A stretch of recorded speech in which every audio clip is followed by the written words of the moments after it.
Part 1. The Airship. Imagine, if you can, a small room, hexagonal in shape, like the cell of a bee. It is lighted neither by window nor by lamp, yet it is filled with a soft radiance. There are no apertures for ventilation, yet the air is fresh. There are no musical instruments, and yet at the moment that my meditation opens, this room is throbbing with melodious sounds. An armchair is in the centre, by its side a reading desk. That is all the furniture. And in the armchair there sits a swaddled lump of flesh, a woman, about 5 feet high, with a face as white as a fungus. It is to her that the little room belongs. An electric bell rang.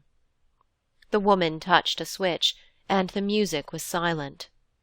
I suppose I must see who it is, she thought, and set her chair in motion. The chair, like the music, was worked by machinery, and it rolled her to the other side of the room, where the bell still rang importunately. "Who is it?" she called. Her voice was irritable, for she had been interrupted often since the music began. She knew several thousand people. In certain directions human intercourse had advanced enormously. But when she listened to the receiver, her white face wrinkled into smiles, and she said, "Very well, let us talk. I will isolate myself. I do not expect anything important will happen for the next 5 minutes, for I can give you fully 5 minutes, Kuno. Then I must deliver my lecture on Music during the Australian Period." She touched the isolation knob so that no one else could speak to her. Then she touched the lighting apparatus, and the little room was plunged into darkness. "Be quick!" she called, her irritation returning. "Be quick, Kuno! Here I am in the dark, wasting my time." But it was fully 15 seconds before the round plate that she held in her hands began to glow. A faint blue light shot across it, darkening to purple, and presently she could see the image of her son, who lived on the other side of the earth, and he could see her. "Kuno, how slow you are!" He smiled gravely. "I really believe you enjoy dawdling." "I have called you before, mother, but you were always busy or isolated. I have something particular to say." "What is it, dearest boy? Be quick! Why could you not send it by pneumatic post?" "Because I prefer saying such a thing. I want—" "Well?" "I want you to come and see me." Vashti watched his face in the blue plate. "But I can see you!" she exclaimed. "What more do you want?" "I want to see you not through the machine," said Kuno. "I want to speak to you not through the wearisome machine." "Oh, hush!" said his mother, vaguely shocked. "You mustn't say anything against the machine." "Why not?" "One mustn't." "You talk as if a god had made the machine," cried the other. "I believe that you pray to it when you are unhappy. Men made it, do not forget that. Great men, but men. The machine is much, but it is not everything. I see something like you in this plate, but I do not see you. I hear something like you through this telephone, but I do not hear you. That is why I want you to come. Pay me a visit so that we can meet face to face and talk about the hopes that are in my mind." She replied that she could scarcely spare the time for a visit. "The airship barely takes 2 days to fly between me and you." "I dislike airships." "Why?" "I dislike seeing the horrible brown earth, and the sea, and the stars when it is dark. I get no ideas in an airship." "I do not get them anywhere else." "What kind of ideas can the air give you?" He paused for an instant. "Do you not know 4 big stars that form an oblong, and 3 stars close together in the middle of the oblong, and hanging from these stars 3 other stars. No, I do not. I dislike the stars. But did they give you an idea? How interesting. Tell me. I had an idea that they were like a man. I do not understand. The 4 big stars are the man's shoulders and his knees. The 3 stars in the middle are like the belts that men once wore, and the 3 stars hanging are like a sword. A sword? Men carried swords about with them, to kill animals and other men. It does not strike me as a very good idea, but it is certainly original. When did it come to you first? In the airship. He broke off, and she fancied that he looked sad. She could not be sure, for the machine did not transmit nuances of expression. It only gave a general idea of people, an idea that was good enough for all practical purposes, Vashti thought. The imponderable bloom, declared by a discredited philosophy to be the actual essence of intercourse, was rightly ignored by the machine, just as the imponderable bloom of the grape was ignored by the manufacturers of artificial fruit. Something good enough had long since been accepted by our race. The truth is, he continued, that I want to see these stars again. They are curious stars. I want to see them not from the airship, but from the surface of the earth, as our ancestors did thousands of years ago. I want to visit the surface of the earth. She was shocked again. Mother, you must come, if only to explain to me what is the harm of visiting the surface of the earth. No harm, she replied, controlling herself, but no advantage. The surface of the earth is only dust and mud. No advantage. The surface of the earth is only dust and mud. No life remains on it, and you would need a respirator, or the cold of the outer air would kill you. One dies immediately in the outer air. I know. Of course I shall take all precautions. And besides— Well? She considered and chose her words with care. Her son had a queer temper, and she wished to dissuade him from the expedition. It is contrary to the spirit of the age, she asserted. Do you mean by that contrary to the machine? In a sense, but— His image in the blue plate faded. Kuno! He had isolated himself. For a moment Vashti felt lonely. Then she generated the light, and the sight of her room, flooded with radiance and studded with electric buttons, revived her. There were buttons and switches everywhere, buttons to call for food, for music, for clothing. There was the hot bath button, by pressure of which a basin of imitation marble rose out of the floor, filled to the brim with a warm deodorized liquid. There was the cold bath button. There was the button that produced literature, and there were, of course, the buttons by which she communicated with her friends. The room, though it contained nothing, was in touch with all that she cared for in the world. Vashti's next move was to turn off the isolation switch, and all the accumulations of the last 3 minutes burst upon her. The room was filled with the noise of bells and speaking tubes. What was the new food like? Could she recommend it? Has she had any ideas lately? Might one tell her one's own ideas? Would she make an engagement to visit the public nurseries at an early date, say this day month? To most of these questions she replied with irritation, a growing quality in that accelerated age. She said that the new food was horrible, that she could not visit the public nurseries through press of engagements, that she had no ideas of her own, but had just been told one, that 4 stars and 3 in the middle were like a man. She doubted there was much in it.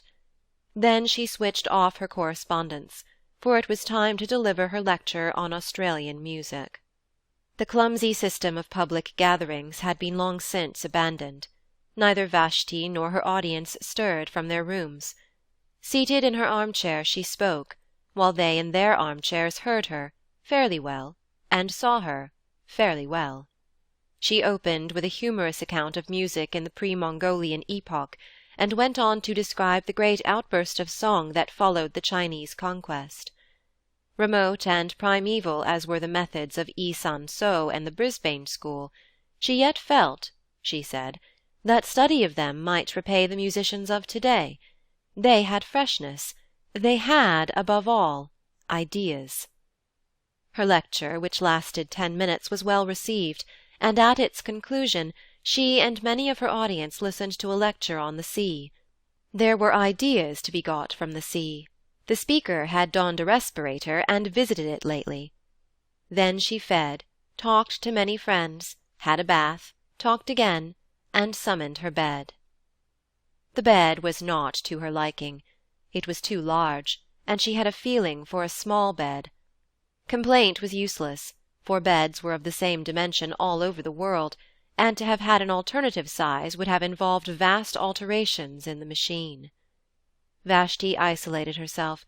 It was necessary, for neither day nor night existed under the ground, and reviewed all that had happened since she had summoned the bed last. Ideas? Scarcely any. Events? Was Kuno's invitation an event? By her side, on the little reading desk, was a survival from the ages of litter. One book. This was the book of the machine. In it were instructions against every possible contingency.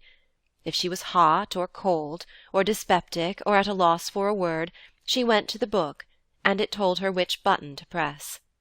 The Central Committee published it. In accordance with a growing habit, it was richly bound. Sitting up in the bed, she took it reverently in her hands. She glanced round the glowing room, as if someone might be watching her. Then, half ashamed, half joyful, she murmured, "Oh, machine! Oh, machine!" and raised the volume to her lips. Thrice she kissed it, thrice inclined her head, thrice she felt the delirium of acquiescence. Her ritual performed, she turned to page 1367, which gave the times of the departure of the airships from the island in the southern hemisphere, under whose soil she lived, to the island in the northern hemisphere, whereunder lived her son. She thought, "I have not the time." She made the room dark and slept. She awoke and made the room light. She ate and exchanged ideas with her friends, and listened to music and attended lectures. She made the room dark and slept. Above her, beneath her, and around her, the machine hummed eternally. She did not notice the noise, for she had been born with it in her ears. The earth, carrying her, hummed as it sped through silence, turning her now to the invisible sun, now to the invisible stars. She awoke and made the room light. "Kuno!" "I will not talk to you," he answered, "until you come." "Have you been on the surface of the earth since we spoke last?" His image faded. Again she consulted the book. She became very nervous and lay back in her chair, palpitating. Think of her as without teeth or hair. Presently she directed the chair to the wall and pressed an unfamiliar button. The wall swung apart slowly. Through the opening she saw a tunnel that curved slightly, so that its goal was not visible. Should she go to see her son, here was the beginning of the journey. Of course she knew all about the communication system. There was nothing mysterious in it. She would summon a car, and it would fly with her down the tunnel until it reached the lift that communicated with the airship's station. The system had been in use for many, many years, long before the universal establishment of the machine. And of course she had studied the civilization that had immediately preceded her own, the civilization that had mistaken the functions of the system, and had used it for bringing people to things, instead of for bringing things to people. Those funny old days, when men went for change of air, instead of changing the air in their rooms. And yet she was frightened of the tunnel. She had not seen it since her last child was born. It curved, but not quite as she remembered. It was brilliant, but not quite as brilliant as a lecturer had suggested. Vashti was seized with the terrors of direct experience. She shrank back into the room, and the wall closed up again. "Kuno," she said, "I cannot come to see you. I am not well." Immediately an enormous apparatus fell on to her out of the ceiling. A thermometer was automatically laid upon her heart. She lay powerless. Cool pads soothed her forehead. Kuno had telegraphed to her doctor. So the human passion still blundered up and down in the machine. Vashti drank the medicine that the doctor projected into her mouth, and the machinery retired into the ceiling. The voice of Kuno was heard asking how she felt. "Better." Then, with irritation, "But why do you not come to me instead?" "Because I cannot leave this place." "Why?" "Because any moment something tremendous may happen." "Have you been on the surface of the earth yet?" "Not yet." "Then what is it?" "I will not tell you through the machine." She resumed her life. But she thought of Kuno as a baby, his birth, his removal to the public nurseries, her own visit to him there, his visits to her, visits which stopped when the machine had assigned him a room on the other side of the earth. Parents, duties of, said the book of the machine, cease at the moment of birth. P 422327483. True, but there was something special about Kuno. Indeed, there had been something special about all her children. And after all, she must brave the journey if he desired it. And something tremendous might happen. What did that mean? The nonsense of a youthful man, no doubt, but she must go. Again she pressed the unfamiliar button. Again the wall swung back, and she saw the tunnel that curves out of sight. Clasping the book, she rose, tottered on to the platform, and summoned the car. Her room closed behind her. The journey to the northern hemisphere had begun. Of course it was perfectly easy. The car approached, and in it she found armchairs exactly like her own. When she signalled, it stopped, and she tottered into the lift. One other passenger was in the lift, the first fellow creature she had seen face to face for months. Few travelled in these days, for, thanks to the advance of science, the earth was exactly alike all over. Rapid intercourse, from which the previous civilization had hoped so much, had ended by defeating itself. What was the good of going to Peking when it was just like Shrewsbury? Why return to Shrewsbury when it would be all like Peking? Men seldom moved their bodies. All unrest was concentrated in the soul. The airship service was a relic from the former age. It was kept up because it was easier to keep it up than to stop it or to diminish it. But it now far exceeded the wants of the population. Vessel after vessel would rise from the vomitories of Rye or of Christchurch, I use the antique names, would sail into the crowded sky, and would draw up at the wharves of the south, empty. So nicely adjusted was the system, so independent of meteorology, that the sky, whether calm or cloudy, resembled a vast kaleidoscope whereon the same patterns periodically recurred. The ship on which Vashti sailed started now at sunset, now at dawn. But always, as it passed above Reyes, it would neighbour the ship that served between Helsingfors and the Brazils, and every third time it surmounted the Alps, the fleet of Palermo would cross its track behind. Night and day, wind and storm, tide and earthquake impeded man no longer. He had harnessed Leviathan. All the old literature, with its praise of nature and its fear of nature, rang false as the prattle of a child. Yet as Vashti saw the vast flank of the ship, stained with exposure to the outer air, her horror of direct experience returned. It was not quite like the airship in the cinematophote. For one thing, it smelt, not strongly or unpleasantly, but it did smell, and with her eyes shut she should have known that a new thing was close to her. Then she had to walk to it from the lift, had to submit to glances from the other passengers. The man in front dropped his book. No great matter, but it disquieted them all. In the rooms, if the book was dropped, the floor raised it mechanically, but the gangway to the airship was not so prepared, and the sacred volume lay motionless. They stopped. The thing was unforeseen, and the man, instead of picking up his property, felt the muscles of his arm to see how they had failed him. Then someone actually said, with direct utterance, "We shall be late," and they trooped on board, Vashti treading on the pages as she did so. Inside, her anxiety increased. The arrangements were old-fashioned and rough. There was even a female attendant, to whom she would have to announce her wants during the voyage. Of course, a revolving platform ran the length of the boat, but she was expected to walk from it to her cabin. Some cabins were better than others, and she did not get the best. She thought the attendant had been unfair, and spasms of rage shook her. The glass valves had closed, she could not go back. She saw at the end of the vestibule the lift in which she had ascended going quietly up and down, empty. Beneath these corridors of shining tiles were rooms, tier below tier, reaching far into the earth, and in each room there sat a human being, eating, sleeping, or producing ideas. And buried deep in the hive was her own room. Vashti was afraid. "Oh, machine," she murmured, and caressed her book, and was comforted.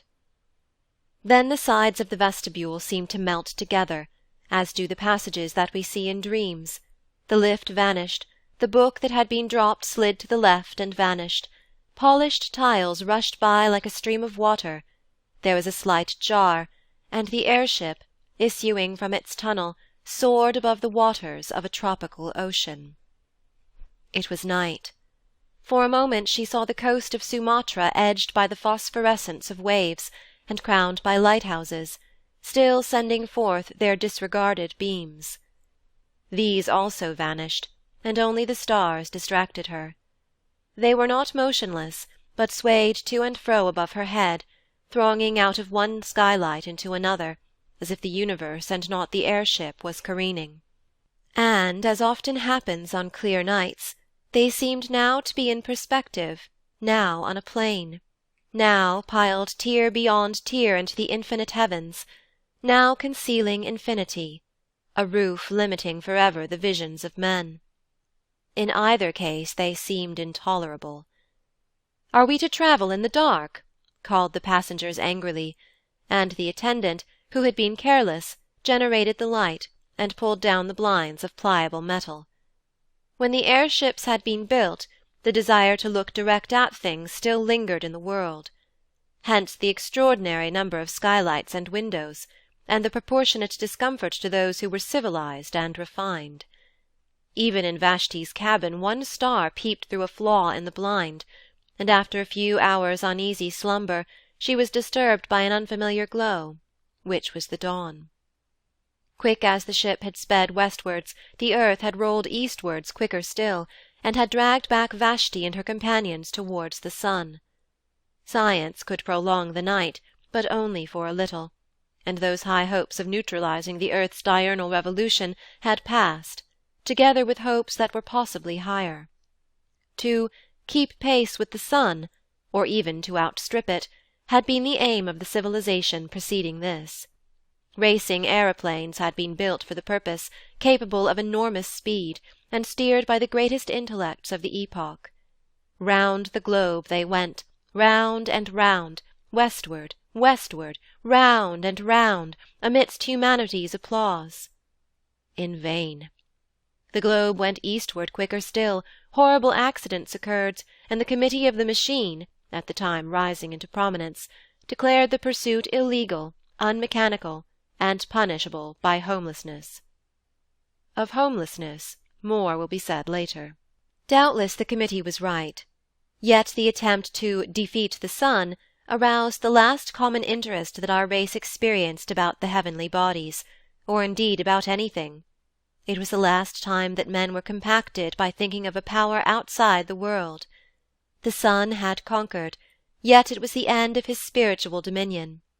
Dawn, midday, twilight, the zodiacal path, touched neither men's lives nor their hearts, and science retreated into the ground, to concentrate herself upon problems that she was certain of solving.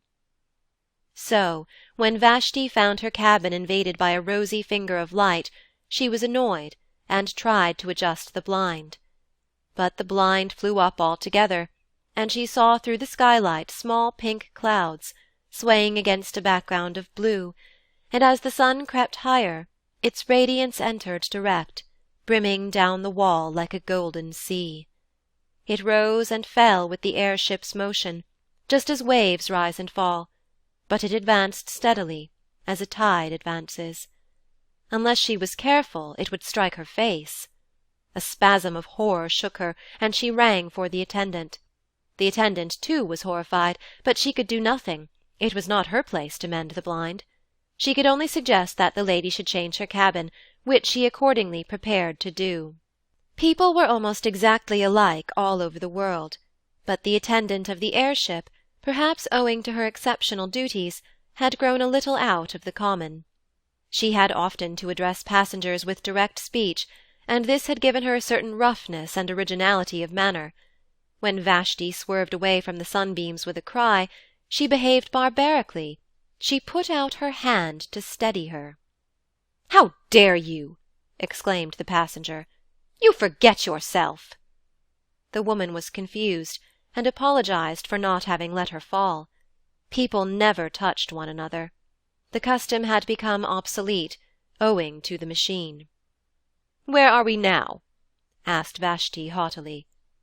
"We are over Asia," said the attendant, anxious to be polite. "Asia?" "You must excuse my common way of speaking. I have got into the habit of calling places over which I pass by their unmechanical names." "Oh, I remember Asia. The Mongols came from it." "Beneath us, in the open air, stood a city that was once called Simla." "Have you ever heard of the Mongols and of the Brisbane school?" "No." "Brisbane also stood in the open air." "Those mountains to the right, let me show you them." She pushed back a metal blind. The main chain of the Himalayas was revealed. "They were once called the roof of the world, those mountains." "You must remember that, before the dawn of civilization, they seemed to be an impenetrable wall that touched the stars. It was supposed that no one but the gods could exist above their summits. How we have advanced, thanks to the machine!" "How we have advanced, thanks to the machine," said Vashti. "How we have advanced, thanks to the machine," echoed the passenger, who had dropped his book the night before, and who was standing in the passage. "And that white stuff in the cracks, what is it?" "I have forgotten its name." "Cover the window, please. These mountains give me no ideas." The northern aspect of the Himalayas was in deep shadow. On the Indian slope the sun had just prevailed. The forests had been destroyed during the literature epoch for the purpose of making newspaper pulp, but the snows were awakening to their morning glory, and clouds still hung on the breasts of Kinchenjunga. In the plain were seen the ruins of cities, with diminished rivers creeping by their walls, and by the sides of these were sometimes the signs of vomitories, marking the cities of to-day. Over the whole prospect airships rushed, crossing the intercrossing with incredible aplomb, and rising nonchalantly when they desired to escape the perturbations of the lower atmosphere and to traverse the roof of the world. "We have indeed advanced, thanks to the machine," repeated the attendant, and hid the Himalayas behind a metal blind. The day dragged wearily forward. The passengers sat each in his cabin, avoiding one another with an almost physical repulsion, and longing to be once more under the surface of the earth. There were 8 or 10 of them, mostly young males, sent out from the public nurseries to inhabit the rooms of those who had died in various parts of the earth. The man who had dropped his book was on the homeward journey. He had been sent to Sumatra for the purpose of propagating the race. Vashti alone was travelling by her private will. At midday she took a second glance at the earth. The airship was crossing another range of mountains, but she could see little, owing to clouds. Masses of black rock hovered below her and merged indistinctly into grey. Their shapes were fantastic. One of them resembled a prostrate man. "No ideas here," murmured Vashti, and hid the Caucasus behind a metal blind. In the evening she looked again. They were crossing a golden sea, in which lay many small islands and one peninsula. She repeated, "No ideas here," and hid Greece behind a metal blind. End of Part 1.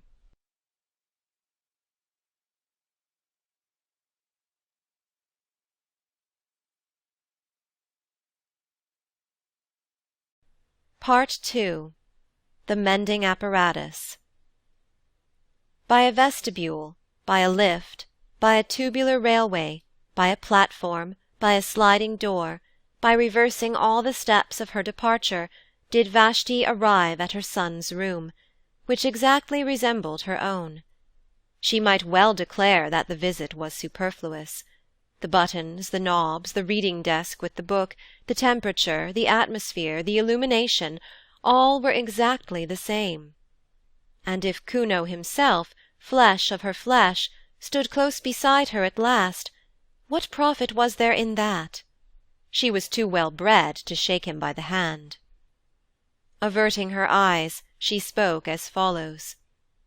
"Here I am. I have had the most terrible journey, and greatly retarded the development of my soul. It is not worth it, Kuno, it is not worth it. My time is too precious. The sunlight almost touched me, and I have met with the rudest people. I can only stop a few minutes. Say what you want to say, and then I must return." "I have been threatened with homelessness," said Kuno. She looked at him now. "I have been threatened with homelessness, and I could not tell you such a thing through the machine." Homelessness means death. The victim is exposed to the air, which kills him. "I have been outside since I spoke to you last. The tremendous thing has happened, and they have discovered me." "But why shouldn't you go outside?" she exclaimed. "It is perfectly legal, perfectly mechanical to visit the surface of the earth.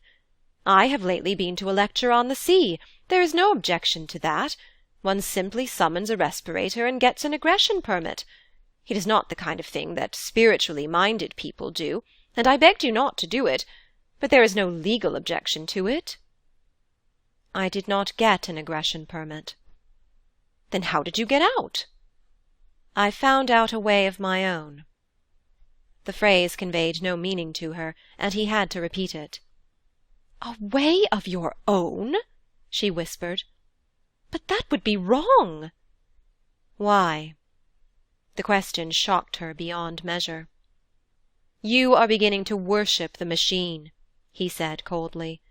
"You think it irreligious of me to have found out a way of my own. It was just what the committee thought, when they threatened me with homelessness." At this she grew angry. "I worship nothing," she cried. "I am most advanced. I don't think you irreligious, for there is no such thing as religion left. All the fear and the superstition that existed once have been destroyed by the machine. I only meant that to find out a way of your own was— Besides, there is no new way out." "So it is always supposed." "Except through the vomitories, for which one must have an egression permit. It is impossible to get out. The book says so." "Well, the book's wrong, for I have been out on my feet."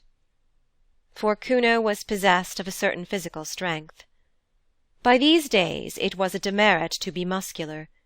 Each infant was examined at birth, and all who promised undue strength were destroyed. Humanitarians may protest, but it would have been no true kindness to let an athlete live. He would never have been happy in that state of life to which the machine had called him. He would have yearned for trees to climb, rivers to bathe in, meadows and hills against which he might measure his body. Man must be adapted to his surroundings, must he not? In the dawn of the world our weaklings must be exposed on Mount Taygetus. In its twilight our strong will suffer euthanasia, that the machine may progress, that the machine may progress, that the machine may progress eternally. You know that we have lost the sense of space. We say space is annihilated, but we have annihilated not space, but the sense thereof. We have lost a part of ourselves.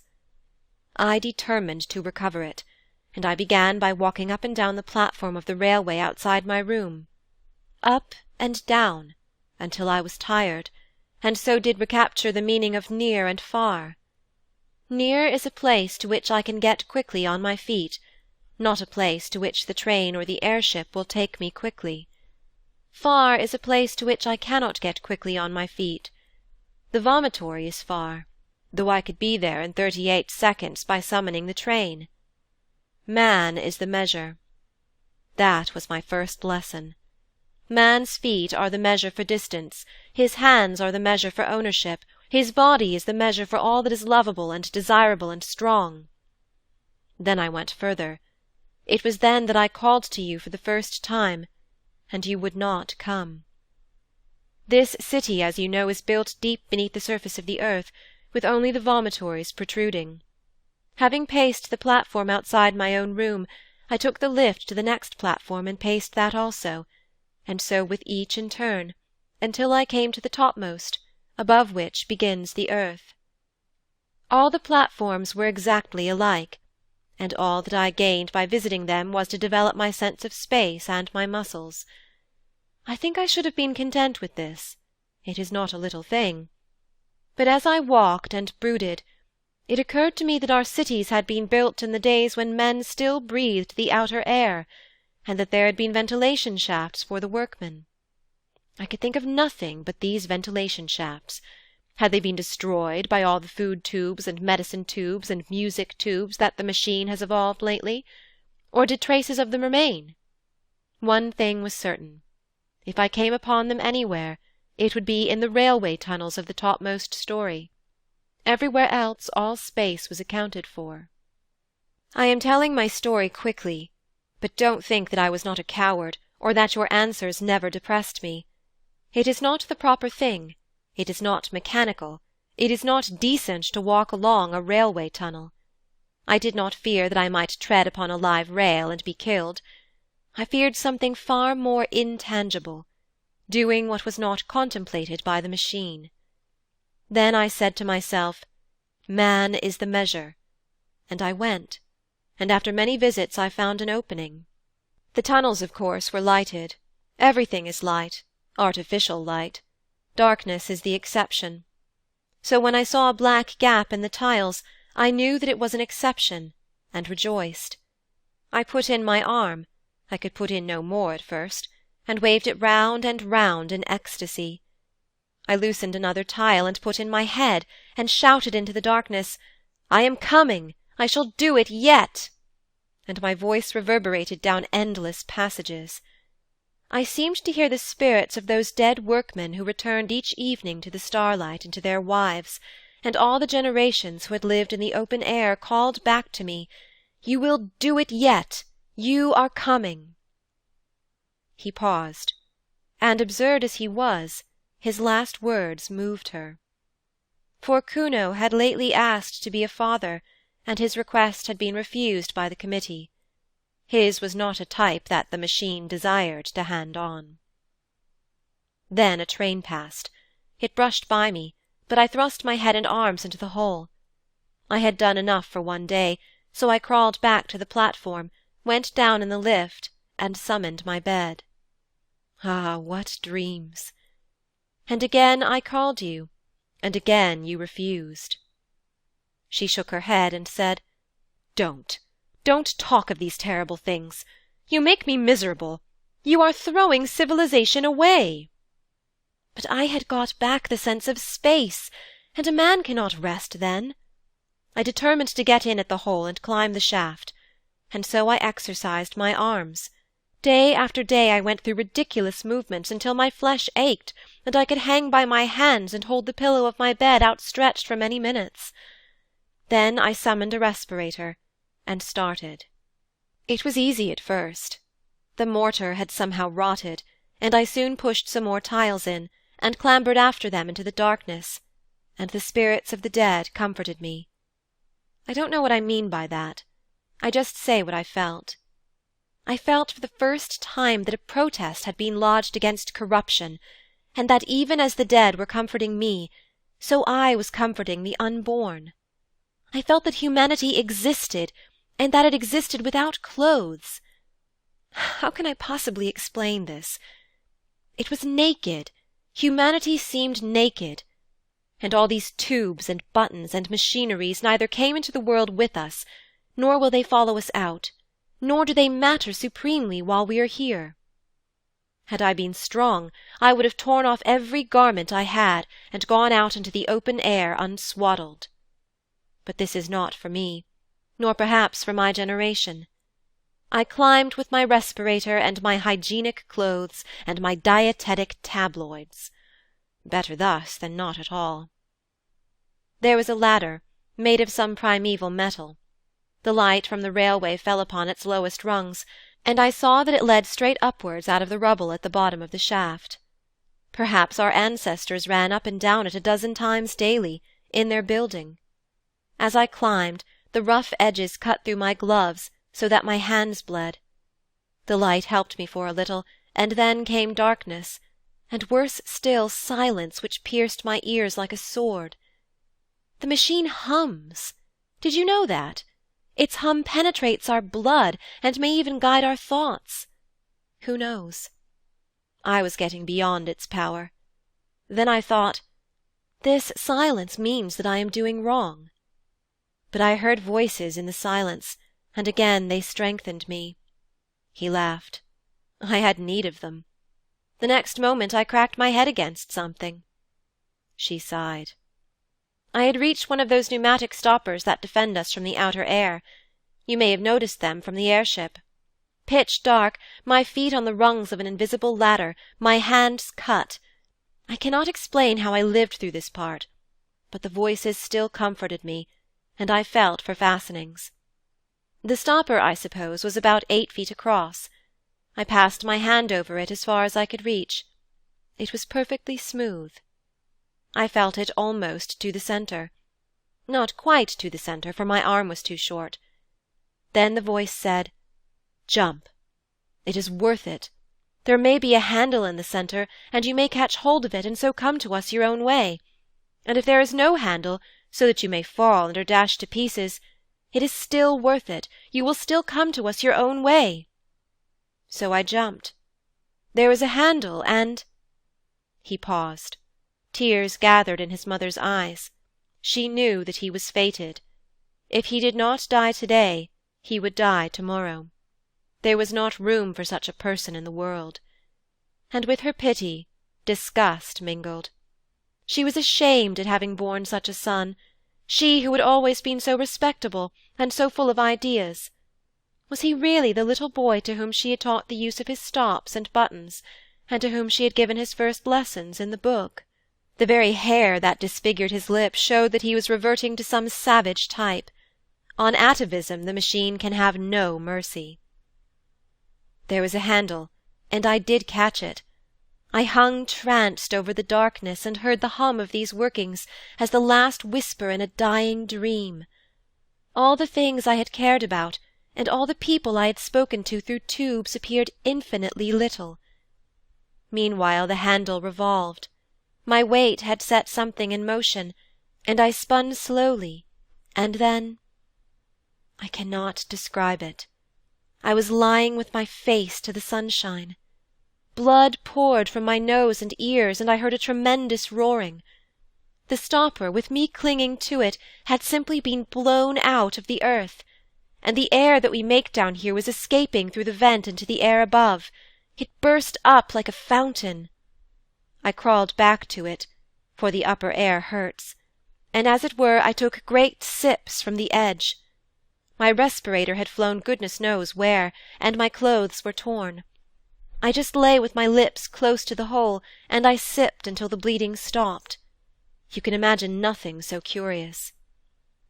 This hollow in the grass, I will speak of it in a minute, the sun shining into it, not brilliantly, but through marbled clouds. The peace, the nonchalance, the sense of space, and brushing my cheek, the roaring fountain of our artificial air. Soon I spied my respirator, bobbing up and down in the current high above my head, and higher still were many airships. but no one ever looks out of air-ships, and in any case they could not have picked me up. There I was, stranded. The sun shone a little way down the shaft, and revealed the topmost rung of the ladder, but I was hopeless trying to reach it. I should have either been tossed up again by the escape, or else have fallen in and died. I could only lie on the grass, sipping and sipping, and from time to time glancing around me.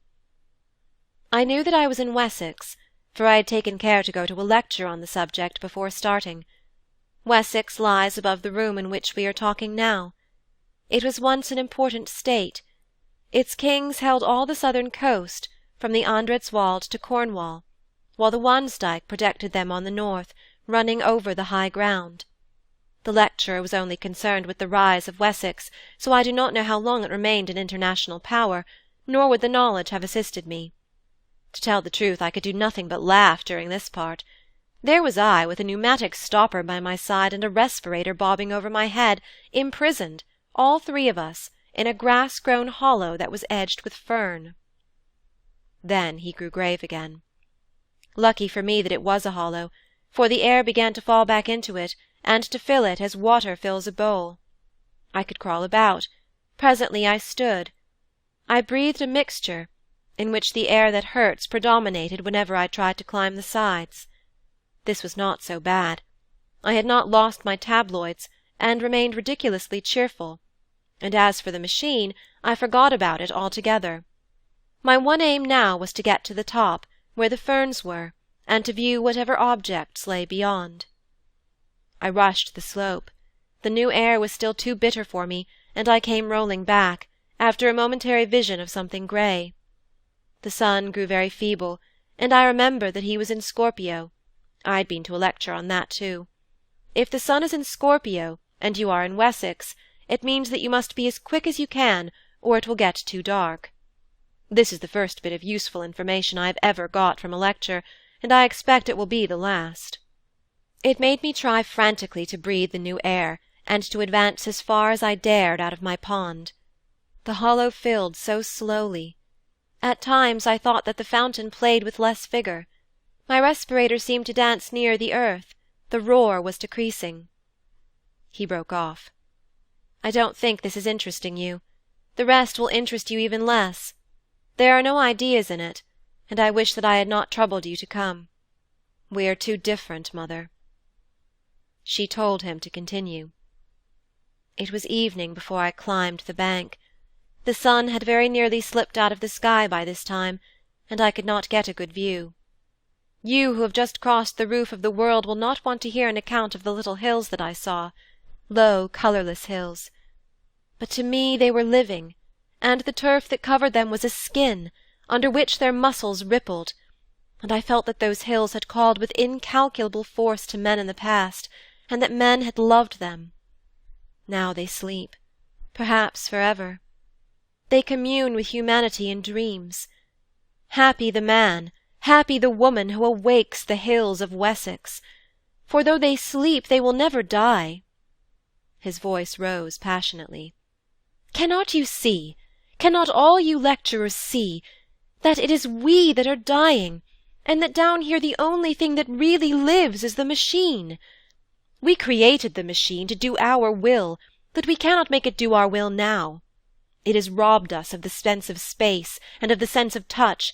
It has blurred every human relation and narrowed down love to a carnal act.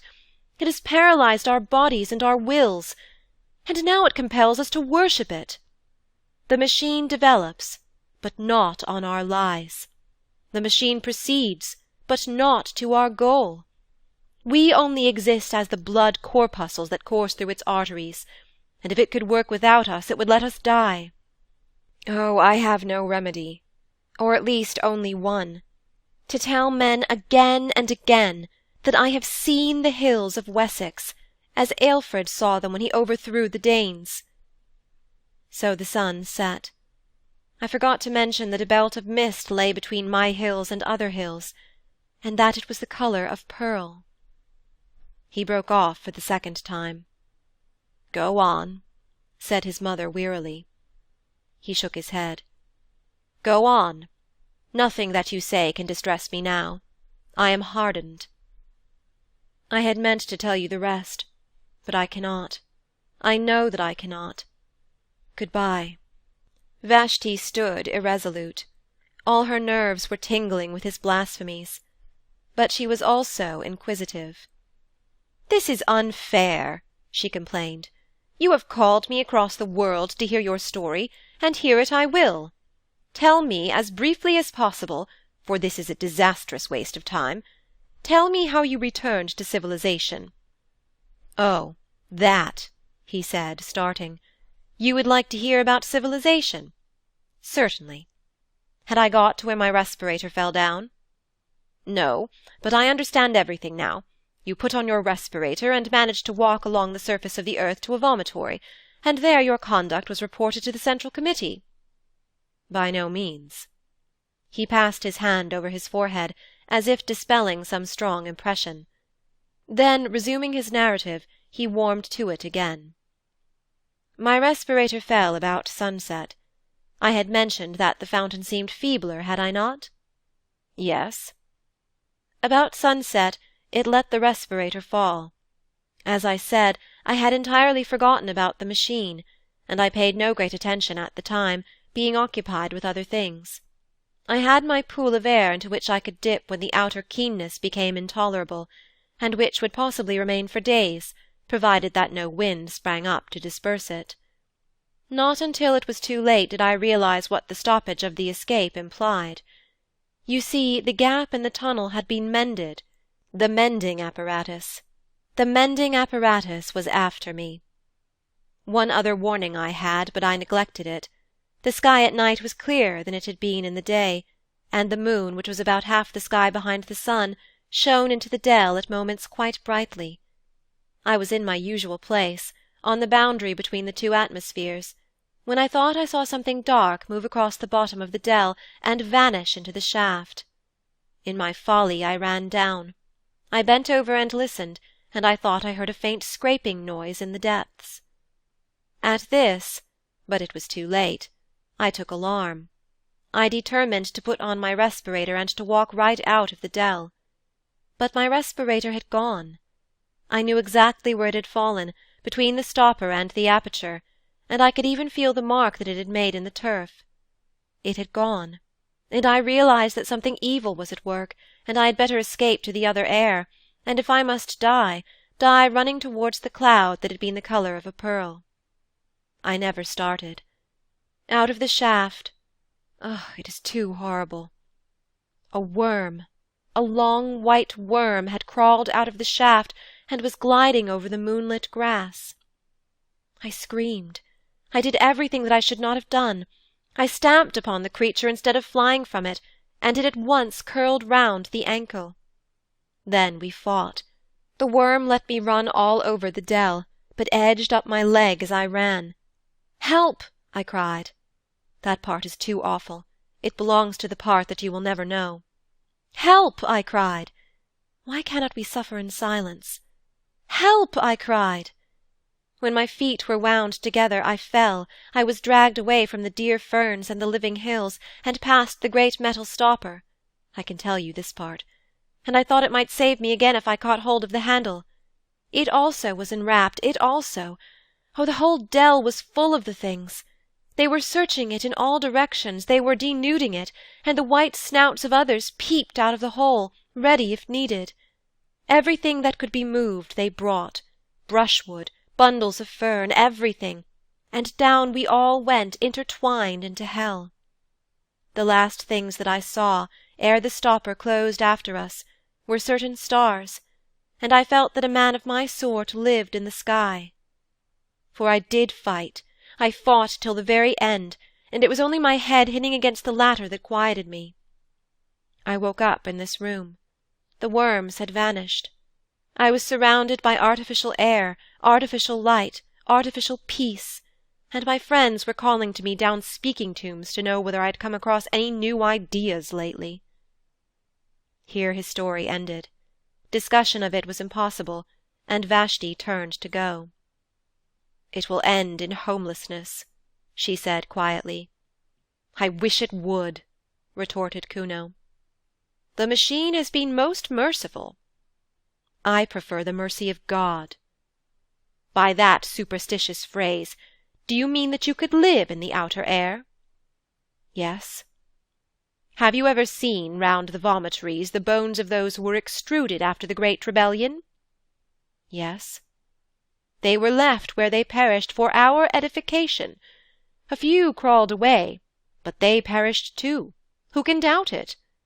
And so with the homeless of our own day. The surface of the earth supports life no longer. Indeed.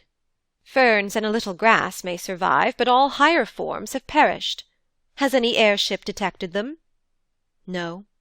Has any lecturer dealt with them? No. Then why this obstinacy? Because I have seen them, he exploded. Seen what? Because I have seen her in the twilight, because she came to my help when I called, because she too was entangled by the worms, and luckier than I was killed by one of them, piercing her throat. He was mad. Vashti departed, nor in the troubles that followed did she ever see his face again. End of Part 2.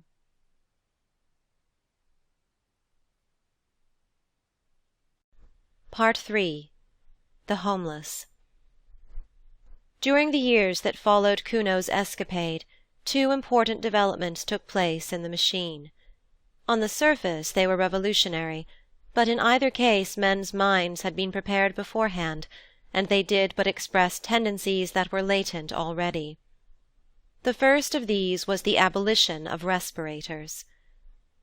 Advanced thinkers, like Vashti, had always held it foolish to visit the surface of the earth. Airships might be necessary, but what was the good of going out for mere curiosity, and crawling along for a mile or 2 in a terrestrial motor? The habit was vulgar, and perhaps faintly improper. It was unproductive of ideas, and had no connection with the habits that really mattered. So respirators were abolished, and with them, of course, the terrestrial motors, and except for a few lecturers who complained that they were debarred access to their subject matter, the development was accepted quietly. Those who still wanted to know what the earth was like had after all only to listen to some gramophone, or to look into some cinematophote, and even the lecturers acquiesced when they found that a lecture on the sea was none the less stimulating when compiled out of other lectures that had already been delivered on the same subject. "Beware of first-hand ideas," exclaimed one of the most advanced of them. "First-hand ideas do not really exist. They are but the physical impressions produced by live and fear, and on this gross foundation who could erect a philosophy? Let your ideas be second-hand, and if possible tenth-hand, for then they will be far removed from that disturbing element, direct observation. Do not learn anything about this subject of mine, the French Revolution. Learn instead what I think that Enicarman thought, Urizen thought, Gooch thought, Ho Yung thought, Chi Bo Sing thought, Lafcadio Hearn thought, Carlyle thought, Mirabeau said about the French Revolution. Through the medium of these 10 great minds, the blood that was shed at Paris and the windows that were broken at Versailles will be clarified to an idea which you may employ most profitably in your daily lives. But be sure that the intermediates are many and varied, for in history one authority exists to counteract another. Your reason must counteract the scepticism of Ho Yung and Enicarman. I myself must counteract the impetuosity of Gooch. You who listen to me are in a better position to judge about the French Revolution than I am. Your descendants will be even in a better position than you, for they will learn what you think I think, and yet another intermediate will be added to the chain. And in time," his voice rose, "there will come a generation that had got beyond facts, beyond impressions, a generation absolutely colourless, a generation seraphically free from taint of personality, which will see the French Revolution not as it happened, nor as they would like to have had it happen, but as it would have happened, had it taken place in the days of the machine." Tremendous applause greeted this lecture, which did but voice a feeling already latent in the minds of men, a feeling that terrestrial facts must be ignored, and that the abolition of respirators was a positive gain. It was even suggested that airships should be abolished too. This was not done, because airships had somehow worked themselves into the machine's system. But year by year they were used less, and mentioned less by thoughtful men. The second great development was the re-establishment of religion. This too had been voiced in the celebrated lecture. No one could mistake the reverent tone in which the peroration had concluded, and it awakened a responsive echo in the heart of each. Those who had long worshipped silently now began to talk. They described the strange feeling of peace that came over them when they handled the book of the machine, the pleasure that it was to repeat certain numerals out of it, however little meaning those numerals conveyed to the outward ear, the ecstasy of touching a button, however unimportant, or of ringing an electric bell, however superfluously. "The machine," they exclaimed, "feeds us, and clothes us, and houses us. Through it we speak to one another, through it we see one another, in it we have our being. The machine is the friend of ideas and the enemy of superstition. The machine is omnipotent, eternal. Blessed is the machine." And before long this allocution was printed on the first page of the book, and in subsequent editions the ritual swelled into a complicated system of praise and prayer. The word religion was sedulously avoided, and in theory the machine was still the creation and the implement of man. But in practice all, save a few retrogrades, worshipped it as divine. Nor was it worshipped in unity.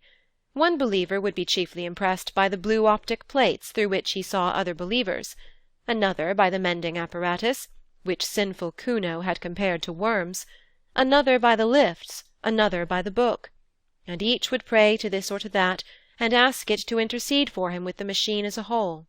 Persecution, that was also present. It did not break out, for reasons that will be set forward shortly. But it was latent, and all who did not accept the minimum known as undenominational mechanism lived in danger of homelessness, which means death, as we know. To attribute these two great developments to the Central Committee is to take a very narrow view of civilization. The Central Committee announced the developments, it is true, but they were no more the cause of them than were the kings of the imperialistic period the cause of war. Rather did they yield to some invincible pressure, which came no one knew whither, and which, when gratified, was succeeded by some new pressure equally invincible. To such a state of affairs it is convenient to give the name of progress. No one confessed the machine was out of hand. Year by year it was served with increased efficiency and decreased intelligence. The better a man knew his own duties upon it, the less he understood the duties of his neighbour, and in all the world there was not one who understood the monster as a whole. Those master brains had perished. They had left full directions, it is true, and their successors had each of them mastered a portion of those directions. But humanity, in its desire for comfort, had overreached itself. It had exploited the riches of nature too far. Quietly and complacently, it was sinking into decadence, and progress had come to mean the progress of the machine. As for Vashti, her life went peacefully forward until the final disaster. She made her room dark and slept, she awoke and made the room light. She lectured and attended lectures. She exchanged ideas with her innumerable friends, and believed she was growing more spiritual. At times a friend was granted euthanasia, and left his or her room for the homelessness that is beyond all human conception. Vashti did not much mind. After an unsuccessful lecture, she would sometimes ask for euthanasia herself. But the death rate was not permitted to exceed the birth rate, and the machine had hitherto refused it to her. The troubles began quietly, long before she was conscious of them. One day she was astonished at receiving a message from her son. They never communicated, having nothing in common, and she had only heard indirectly that he was still alive, and had been transferred from the northern hemisphere, where he had behaved so mischievously, to the southern, indeed to a room not far from her own. "Does he want me to visit him?" she thought. "Never again, never, and I have not the time." No, it was madness of another kind. He refused to visualize his face upon the blue plate, and speaking out of the darkness with solemnity, said, "The machine stops." "What do you say?" "The machine is stopping. I know it. I know the signs." She burst into a peal of laughter. He heard her and was angry, and they spoke no more. "Can you imagine anything more absurd?" she cried to a friend. "A man who was my son believes that the machine is stopping. It would be impious if it was not mad." "The machine is stopping?" her friend replied. "What does that mean? The phrase conveys nothing to me." "Nor to me." "He does not refer, I suppose, to the trouble there has been lately with the music?" "Oh no, of course not. Let us talk about music." "Have you complained to the authorities?" "Yes, and they say it wants mending, and referred me to the committee of the mending apparatus. I complained of those curious gasping sighs that disfigure the symphonies of the Brisbane school. They sound like someone in pain. The committee of the mending apparatus say that it shall be remedied shortly." Obscurely worried, she resumed her life. For one thing, the defect in the music irritated her. For another thing, she could not forget Kuno's speech. If he had known that the music was out of repair, he could not know it, for he detested music. If he had known that it was wrong, "The machine stops" was exactly the venomous sort of remark he would have made. Of course he had made it at a venture, but the coincidence annoyed her, and she spoke with some petulance to the committee of the mending apparatus. They replied, as before, that the defect would be set right shortly. "Shortly! At once!" she retorted. "Why should I be worried by imperfect music? Things are always put right at once. If you do not mend it at once, I shall complain to the Central Committee." "No personal complaints are received by the Central Committee," the committee of the mending apparatus replied. "Through whom am I to make my complaint, then?" "Through us." "I complain, then." "Your complaint shall be forwarded in its turn." "Have others complained?" This question was unmechanical, and the committee of the mending apparatus refused to answer it. "It is too bad!" she exclaimed to another of her friends. "There never was such an unfortunate woman as myself. I can never be sure of my music now. It gets worse and worse each time I summon it." "What is it?" "I do not know whether it is inside my head or inside the wall." "Complain in either case." "I have complained, and my complaint will be forwarded in its turn to the Central Committee." Time passed, and they resented the defects no longer. The defects had not been remedied, but the human tissues in that latter day had become so subservient that they readily adapted themselves to every caprice of the machine. The sigh at the crises of the Brisbane symphony no longer irritated Vashti. She accepted it as part of the melody. The jarring noise, whether in the head or in the wall, was no longer resented by her friend. And so with the mouldy artificial fruit, so with the bath-water that began to stink, so with the defective rhymes that the poetry machine had taken to emit. All were bitterly complained of at first, and then acquiesced in and forgotten. Things went from bad to worse unchallenged. It was otherwise with the failure of the sleeping apparatus. That was a more serious stoppage. There came a day when over the whole world, in Sumatra, in Wessex, in the innumerable cities of Courland and Brazil, the beds, when summoned by their tired owners, failed to appear. It may seem a ludicrous matter, but from it we may date the collapse of humanity. The committee responsible for the failure was assailed by complainants, whom it referred, as usual, to the committee of the mending apparatus, who in its turn assured them that their complaints would be forwarded to the Central Committee. But the discontent grew, for mankind was not yet sufficiently adaptable to do without sleeping. "Some one is meddling with the machine," they began. "Some one is trying to make himself king, to reintroduce the personal element. Punish that man with homelessness. To the rescue! Avenge the machine! Avenge the machine! War! Kill the man!" But the committee of the mending apparatus now came forward, and allayed the panic with well-chosen words. It confessed that the mending apparatus was itself in need of repair. The effect of this frank confession was admirable. "Of course," said a famous lecturer, he of the French Revolution, who gilded each new decay with splendour, "of course we shall not press our complaints now. The mending apparatus has treated us so well in the past that we all sympathize with it and will wait patiently for its recovery. In its own good time it will resume its duties. Meanwhile let us do without our beds, our tabloids, our other little wants.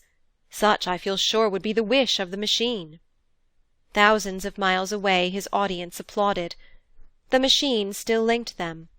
Under the seas, beneath the roots of the mountains, ran the wires through which they saw and heard, the enormous eyes and ears that were their heritage, and the hum of many workings clothed their thoughts in one garment of subserviency. Only the old and the sick remained ungrateful, for it was rumoured that euthanasia too was out of order, and that pain had reappeared among men. It became difficult to read. A blight entered the atmosphere and dulled its luminosity. At times Vashti could scarcely see across her room. The air, too, was foul. Loud were the complaints, impotent the remedies, heroic the tone of the lecturer as he cried, "Courage! Courage! What matter so long as the machine goes on? To it the darkness and the light are one." And though things improved again after a time, the old brilliancy was never recaptured, and humanity never recovered from its entrance into twilight. There was an hysterical talk of "measures," of "provisional dictatorship," and the inhabitants of Sumatra were asked to familiarize themselves with the workings of the central power station, the said power station being situated in France. But for the most part panic reigned, and men spent their strength praying to their books, tangible proofs of the machine's omnipotence. There were gradations of terror. At times came rumours of hope. The mending apparatus was almost mended. The enemies of the machine had been got under. New nerve centres were evolving which would do the work even more magnificently than before. But there came a day when, without the slightest warning, without any previous hint of feebleness, the entire communication system broke down all over the world, and the world as they understood it ended. Vashti was lecturing at the time, and her earlier remarks had been punctuated with applause. As she proceeded, the audience became silent, and at the conclusion there was no sound. Somewhat displeased, she called to a friend who was a specialist in sympathy. No sound. Doubtless the friend was sleeping. And so with the next friend whom she tried to summon, and so with the next, until she remembered Kuno's cryptic remark, "The machine stops." The phrase still conveyed nothing. If eternity was stopping, it would of course be set going shortly. For example, there was still a little light and air. The atmosphere had improved a few hours previously. There was still the book, and while there was the book, there was security.